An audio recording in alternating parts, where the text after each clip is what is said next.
Hello, everyone, and welcome to the Wednesday Masterclass. Before we get started, I'm going to give you three names, and I'm going to ask you not to write them down because I want to see if you can remember them at the end. The names are Martin Luther King Jr., Steve Jobs, Mhm. Maya Angelou. So, Repeat the last one, please. Maya Maya. Angelou. Okay. Angelou. Okay. Yes, don't write it down. You're I going to didn't. see how memorable those three names are. So, I'm sure that we have all met someone who is really brilliant and can't remember details about them. And then we've met sort of the average Joe and we can't forget them. I know for me, we've got, when I was in the Rotary Club, we had the Tootsie Roll Man. He used to come every day, he'd have a pocket full of Tootsie Rolls and he'd give one to everybody that he saw at the meeting. And apparently he did that in all parts of his life. He handed Tootsie Rolls to people, to everyone he met. And then there was a t-shirt guy that I used to work with. He must have owned 1,000 t-shirts because I swear I never saw him in the same t-shirt twice. But they always had the coolest sayings on them. I used to take pictures of them and post them on Facebook multiple times a week because they were so blasted funny. I just had to do it. So these guys had great personal brands. But you know what? I can't tell you anything about them. I don't remember their names. I don't remember what they did for a living. Nothing. But they had a personal brand that, 15, 20, 25 years later, I remember that detail about them. From a communication standpoint, you want to try to be memorable as well as quotable. So, and hello, Nisha, welcome. So, you want to be clear and quotable. Now, that doesn't mean that everything we say is going to be profound, but we definitely want to be clear and give people a chance to want to say something great that we've said. Now, the Herman Ebbinghaus, had to peek, Ebbinghaus forgetting curve says that 50% of what I've said in the beginning of this call, you will forget by the end of this call. And 70% of what I'm saying, you will totally forget within the next 24 hours unless it's reinforced. So the majority of what we say is not memorable. But there are things that we can do that will make it more memorable. Now, what has made this worse is all of the noise we're surrounded by. Right now, the latest statistic I've seen says that the average human has an attention span of 8.25 seconds. Personally, I think it's less, but that's the statistic that I found consistently on the internet from last year. That's not a lot of time. So if I don't get your attention in 8.25 seconds, then I only have half of your brain because the other half is thinking about your grocery list, the messages that you're missing, what you're going to do as soon as you hang up. AI has also complicated this because AI provides just incredible content in seconds, and a lot of people allow AI to do all of their communication for them. So as a result, a memorable human is a rarity. And so the goal today is to do what we need to do to become memorable humans. Now, some of the reasons that people aren't very memorable is because they over explain. They feel the need to say way more than is necessary. For example, well, I was going to put the trash out, but then I remembered I hadn't eaten dinner yet, so maybe I should get some toast first.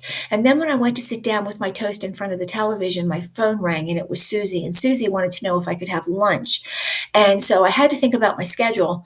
And then rah, rah, rah, rah. Remember Charlie Brown? The teacher. Wah, wah, wah. That's it. Thank you, Dee Dee. Yes, the old wah, wah, wah, wah, wah. That the bottom line is the most important piece there, I'm having lunch with Susie on Saturday. All of that other stuff is extraneous and really not necessary. The other thing that I just demonstrated to you is people speaking without structure. There was no continuity in anything that I said. It went from trash to toast to TV to phone rang to, oh, I wonder what my calendar looks like. Oh, let's have lunch with Susie. It's all over the place. You need to have structure in your communication as to what you're saying, because if you don't, it's going to sound like what I just said to you. The other thing that you'll hear is flat communication. People, especially if English is their second language, people will speak it with very flat. They won't emphasize and stress certain words like we do in English. And other people, uh, when I was growing up, it was always the stoners who just sort of spoke like this the whole time. Well, now there are other people who talk like that too because they don't care. It just takes too much energy to really say anything. The other thing is they will dilute their strongest point. And I did that in the conversation with Susie. The strongest point was, I'm having lunch with Susie on Saturday. Well, I could have just told you that. Instead, I had to tell you the entire diatribe of what I was doing and why I was doing it. Oh, and by the way, Susie called and I'm having lunch with her. We diluted it by burying it in there. So those are some of the reasons that people are not memorable. Some of the big mistakes that people make, or the reasons that people are good communicators, is that they do the point first communication that we've talked about before, where you start with the point and then you explain it as you need it, as opposed to explaining and sort of working your way up to it and then finally saying it. The other thing that, think of an accent that you like. Now, at least I know you can't really talk, but, Dee Dee, what's your favorite accent? Non-English accent. Japanese. Japanese, very good. Nisha, I don't know if you can talk, but if you can, unmute and tell me what yours is. I personally love an Australian accent or New Zealand. Yes. That or Welsh, Sean Connery. I could just sit and listen constantly to that voice. I don't care what they say. They can say bad things about me. I won't care. I'll just be wide-eyed. So when you have a distinctive voice pattern, that's something that matters a lot. Cognitive simplicity matters a lot, keeping it simple. You want to make sure that you're not adding all of those superfluous words, all of those extra thoughts. You need to keep it simple. The exception to that would be imagery. If you're telling a story, you don't want to get so deep in the weeds that people get bored, but you do want to be in a situation where you create a picture for them. That can be very, very powerful. So instead of I went outside and the flowers were blooming, you can say, when I went outside, the fragrance of the flowers that were blooming hit me with their succulent smells. Just a little something extra that creates the imagery. And the other thing is vocal variation. I will tell you that vocal variation is the most important thing, and it's more than just emphasizing words. I have a client whose native language speaks very flat, and she's a very reserved person. So I told her she wants to be more expressive. And what I told her last night was, you have to smile when you talk. It is not possible to sound flat when you are smiling. And I had her do an example. I said, speak to me very flat. And she did that very well. I said, okay, now smile the whole time and tell me that. And after she stopped laughing, she said, okay. And she smiled, and you could see her eyes light up because it was obvious to her that things sounded different. And that's what you want them to do. You want to have a little lilt in your voice, if you will. So tonal variety is important. The brain remembers patterns and emotion before it remembers information, raw information. So whenever you can create a pattern, like pairing things in threes, well, that didn't make sense. Putting things in threes, that's a pattern. Your brain will recognize that. If you think about nursery rhymes when we were little kids, they have the same sound or the same tone. It just keeps repeating the same verse again and again, because that becomes a pattern. And that's how we remember now at age 64 nursery rhymes from when I was little.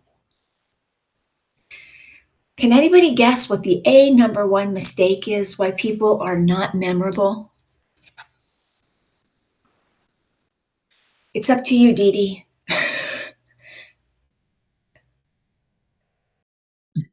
The number one thing that people are not memorable. Why they're not memorable. Yeah, you said that they were not vocal. You said the most important that they're flat toned. Okay, flat tone is definitely part of it. But the number one most important thing is that they say too many words. Thank you. When I went through my little diatribe about having lunch with Susie, I said way too many words. And the only thing that was important there, from a speaker standpoint, you may have been interested that I had toast for dinner, but from a speaker standpoint, I just wanted to tell you I'm having lunch with Susie on Saturday. But I put way too many words in there for you to remotely remember at the end of our conversation everything I said and what was most important, because it all sounded the same. It all had sort of that same tone. But extra words is really where the problem is. So stronger, yes, Dee Dee. You said extra words, but if I make the point quick to begin with, can I add the additional information later on? Sure.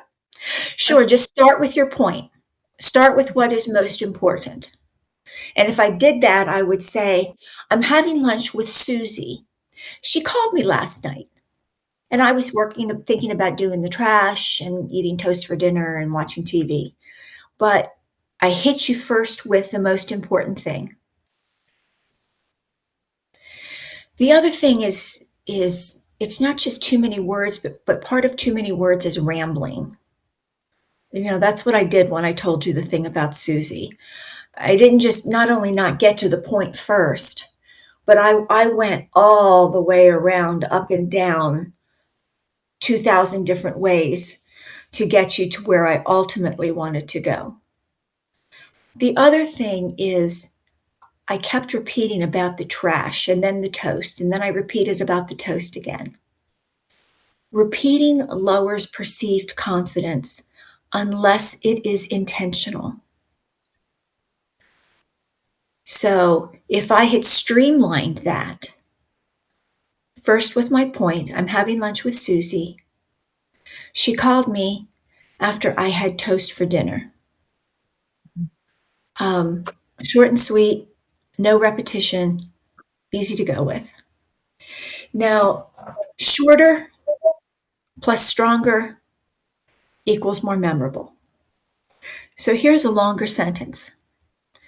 I kind of think communications is maybe one of the most important skills for career growth. Now, I can say that shorter, communication matters. But I can say it shorter and stronger, communications is career leverage.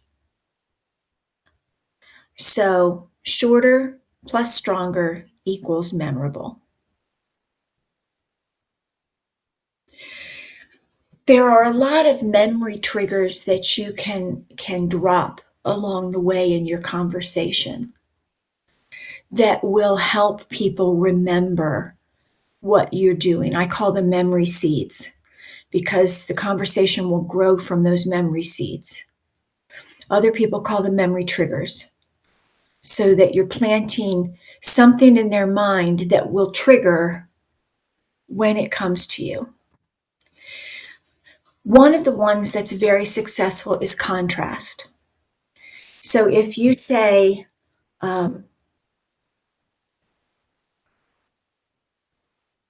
confidence without clarity is noise. I am contrasting confidence with clarity, without clarity, with noise. So a compare and contrast thing will help people remember that because it's a pattern in their brain. The other one I mentioned earlier is the rule of three. Our brains, for whatever reason, work in odd numbers. And that is why when you put things on the wall, you normally put them in 1, 3, or 5 groupings. Because for some reason, depending on the piece, that's how the brain likes to see it, in odd numbers. So if you go in threes, that's a great way for people to remember what you want them to say. We used to do that a lot in advertising and in marketing copy, wanting to use. So clear, calm, and direct. Shorter, stronger, sharper. Martin Luther King Jr., Steve Jobs, Maya Angelou. Putting those three together make it more memorable for people sometimes. Another thing is unexpected phrasing, and this is where some of our quotable quotes come from.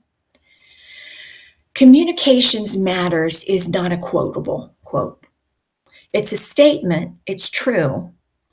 It's short enough that somebody might remember it, but it's definitely not quotable. However, if you said something like, communications is the vehicle that opportunity arrives, something obscure. There's a message there, but you're putting things together. Communications as a vehicle with opportunity. Those aren't 3 words you necessarily would put together. But when you do, it can sound strong. So again, instead of I'm going to read this so I don't mess it up. Communications matters, or communications is the delivery system for opportunity. So communications is the delivery system for opportunity. That sounds more quotable than communication matters. Memorability is not just words. Memorability is also the delivery that you use. And part of this goes back to the accent that I've talked about, because the accent delivery is different in your brain. Now, Dee Dee, when you started learning German, are you okay? Yeah, my hand's just cramping from writing, and I can't get the page over because it's. When you started learning German and you were speaking to people in Germany, were you fascinated by the language, the tone of it? Well, the tone of it actually was very. It's like when someone gets angry at you as a child, and Yes. it actually made it very hard to remember the language Interesting. because I wanted to avoid it mentally because it always sounded like someone was scolding me. That makes sense. Picking German was not a good choice. But Yeah. Japanese, you like Oh, to hear the sound of Japanese. yes, I do because it was so soft and so pleasant. It's made to be pleasant to listen to, and it's made to invoke curiosity by having the verb at the end. So, you know, you always have to be patient to see what it's about. And I really liked that. Interesting. Very good. Very good. So things like accents affect the delivery. Now, there are people, I have a client out of Italy who loves my accent. Now, I keep telling him I don't have one, but, you know, whatever. Um, but there's something about my accent that he really likes. So, it's just because it's different, um, that makes it more memorable for him because it's different. We talked about emphasis. That's really important. That's the delivery. When you emphasize, and again, another way to get vocal variety besides emphasis is smiling when you speak. Pauses are a big one. And I know you hear me talk about pauses every week because I love pauses. I am the pause princess. I just love them. But if you're having a conversation and you're saying, what um, what destroys trust faster than bad speaking is unclear speaking. There was a pause there, a difference between bad speaking and unclear. So pauses make a difference too, in that by breaking it up, just like a stress or an emphasis on a word breaks up the tone. So things that break up the tone make it more memorable.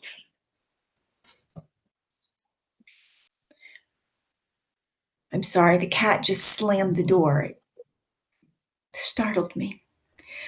Um, I mentioned storytelling. Storytelling is a huge way to be memorable. If you do any public speaking, storytelling is a very strong part of public speaking where it makes sense. Now, it would be about 8 years ago, I did a keynote for the Kiwanis Club of Pennsylvania at their national conference. And I told a story that is very dear to me. It is a story about my very first friend and how I met her walking home from kindergarten, and how she was so nice and she had blonde curly hair. And you know, I had my mousy brown hair, but she had blonde curly hair and she had white patent leather shoes and a white purse. Now, this is a story from 59 years ago, and I can still remember her white patent leather purse and her white patent leather shoes. And she had fruit flavored lifesavers in in her purse, and she shared them with me. And by the time we got to my house, before we left, she looked at me and put her hands on her hips and said, "Will you be my friend?" Well, that was my first friend, and I was over the moon because I had a friend. She agreed we were going to meet at my house the next morning on the way to school, but she didn't show up. And I was devastated because I made a friend, but she didn't really want to be my friend because she didn't show up and walk with me. So I was sad all day. And then I walked home by myself and I didn't see her and I was sad. But when I got home from school that day, the neighbor next door wanted to know if I knew a Julie Haig, which name didn't mean anything to me. I don't know, I was 5 years old. But they showed me a picture in the paper, and it was my friend Julie. And Julie was hit by a truck 1 block after my house. So she left me. I was the last person she talked to, and then she died. So that's a big story for a 5-year-old to experience. I tell that story in more detail as part of one of the speeches that I do. And Hello, Victoria Lynn. I'm glad you're here. And after 8 years of not talking to me, this woman called me to see if I would speak at the national conference this year. And she wanted to make sure that I was going to tell the story about my friend again. Now, that was a story. I was a keynote speaker 8 years ago in the middle of a 3-day conference, and she remembered that story. So, storytelling is very important. Where you can mess up your stories, though, because that's the problem. Most people tell stories badly and they include too much detail. You need a certain amount of detail to draw them in. You need to create a picture. But if you have too much detail, then you just lose them. The other thing is if you have a really long setup, like the story that I told in the beginning about having lunch with Susie, that long setup about trash and toast and dinner and TV, and then Susie called. That's a long setup. It doesn't matter. And that's the story that I told you're not going to remember tonight because it made no sense whatsoever. There was no point to the story I told you. And ultimately, the ending was pretty weak because after all of that, all I was doing was having lunch. So if you're telling a story, you want to use the mini story formula. And that is the situation, the problem, the realization, and the lesson. So the situation, the problem, the realization, and the lesson. That's the mini formula for a good story. And there always needs to be a problem. There needs to be something that you can learn a lesson from in there, because otherwise it's just a whole lot of nice sentences put together.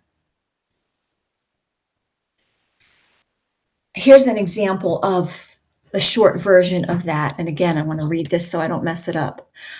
I had a client who thought he had a presentation problem. He didn't. He had an executive presence problem. Situation. I have a client who thinks he has a problem. The problem. He thinks he has a problem. The lesson. You don't have a problem. You have an executive presence issue. So that the realization is that he didn't. And then the lesson is he had an executive presence problem. So using that formula, short and sweet, allows you to tell a story. And if you add a few more details to it, it really helps you be a bit more memorable in your storytelling. One of the other big points that I want to go over right now is how to be quotable. Being memorable is one thing, and that's great. But everyone on this call is profound in their own way. And they say things that are quotable.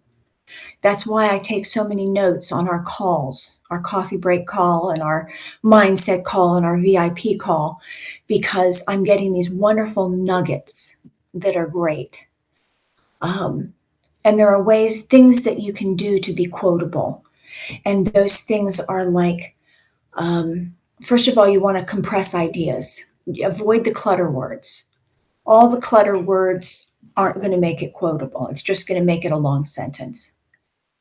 But if you say something like, clarity creates trust, that is good, clean phrasing.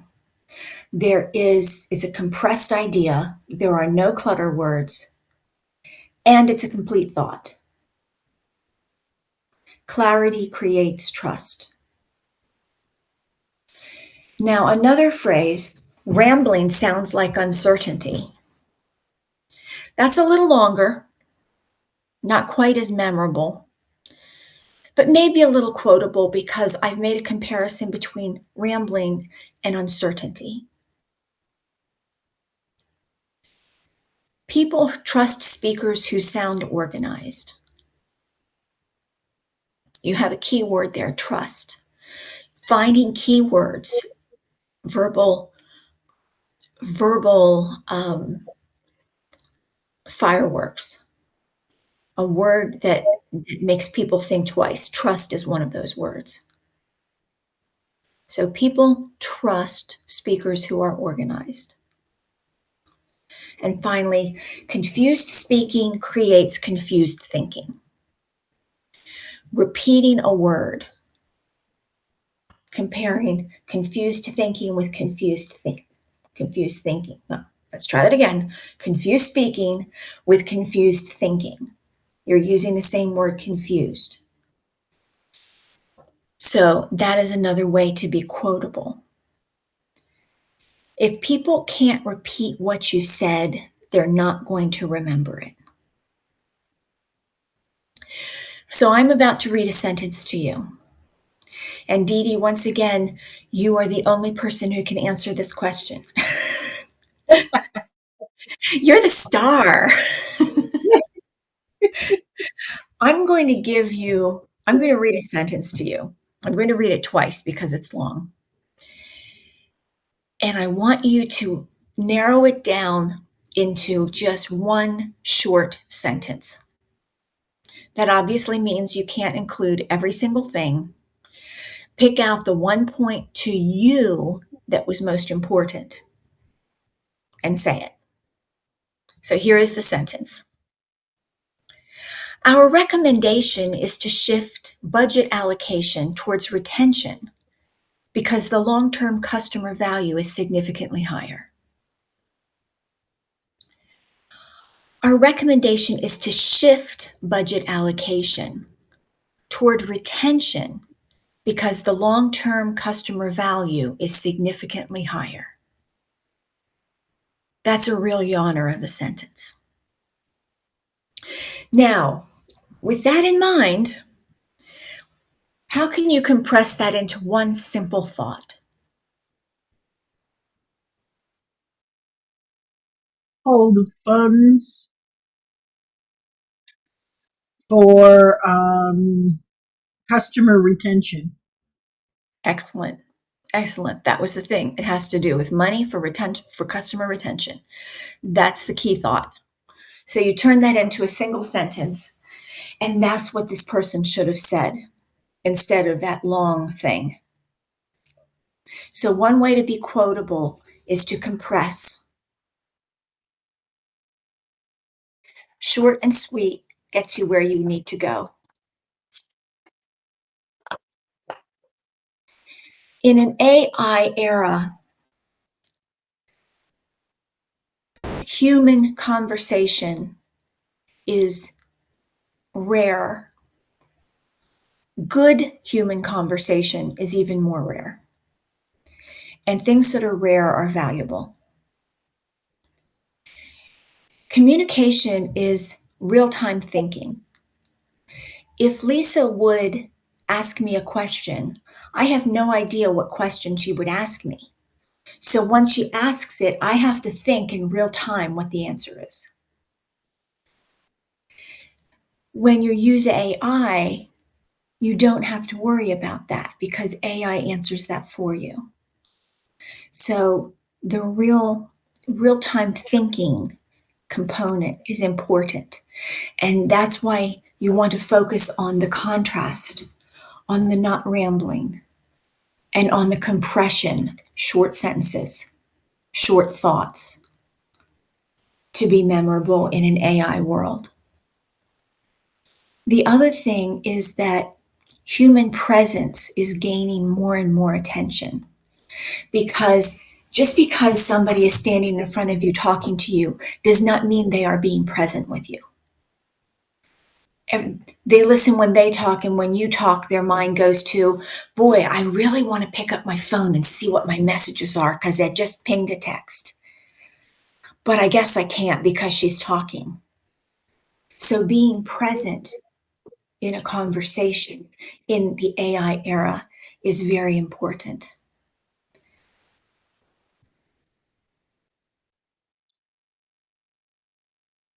Useless conversations, just blathering, like that conversation I had about lunch with Susie. That's not remotely memorable. That's annoying. You don't care that I was taking the trash out. And then I stopped taking the trash out because I suddenly realized I was hungry and toast was the only thing I could possibly eat. That's that rambling, that generic communication loses value. That is one of the reasons why if you use AI for your Substack articles, you want to make sure that either you edit it or you ask AI to edit it into first person where appropriate. Because now it sounds like it's really coming from me. It's not just my thoughts, but it's me telling you my thoughts. So AI really is making a change in the way that we look at things because AI is everywhere. Memorable humans are not.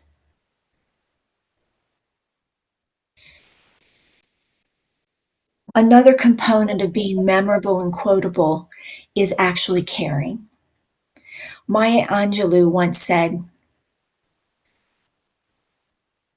people don't care how much you know until they know how much you care.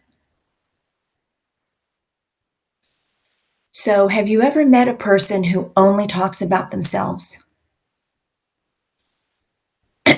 They're so self absorbed that it doesn't, you don't even want to talk to them.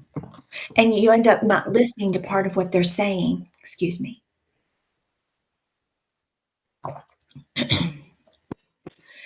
There's my voice. I knew it would come back. They're talking about themselves so much that your mind drifts because they obviously don't care about you and what your thoughts are and what you're thinking. So, demonstrating caring definitely makes a difference in what you're going to say and do to be memorable. Yes, Miss Dee Dee.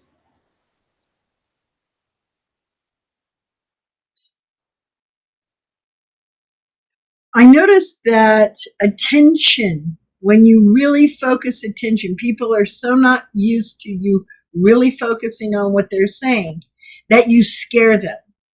I have found more people are quite amazed. They think I'm not listening or something like that. And they're like, and they kind of panic about me because then they're not sure how much I was really communicating or really listening or really being present. And I find that presence scares people. If it does, I would say that it does only because it's not as common as it should be. We should be present in all of our conversations. And the truth is, we're not. We're not because we've got 1,000 other things on our mind. We have 1,000 other things to do. What they're saying isn't that interesting, or they're talking too much. And at some point, your mind sort of goes because it becomes the wah, wah, wah, wah, wah. So that is where the only reason I can think why somebody would be surprised by presence is only because they're not used to it. They're not used to somebody really giving them their undivided attention, looking them in the eye when they talk, nodding their head when they talk, looking inquisitive when they say certain things.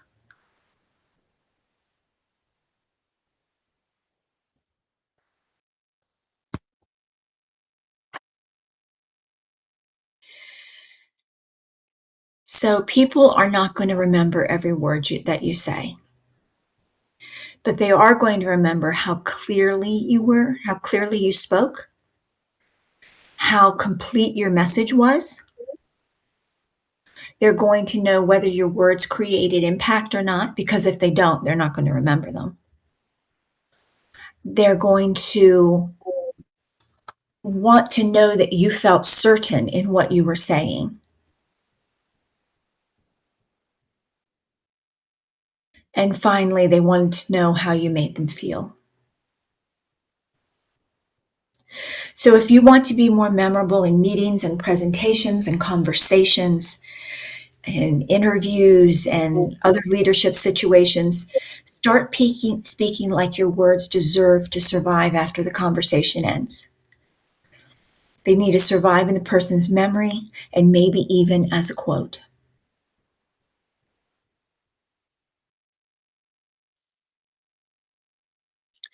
And now I'm going to ask you, and once again, Dee Dee, you're the lucky winner.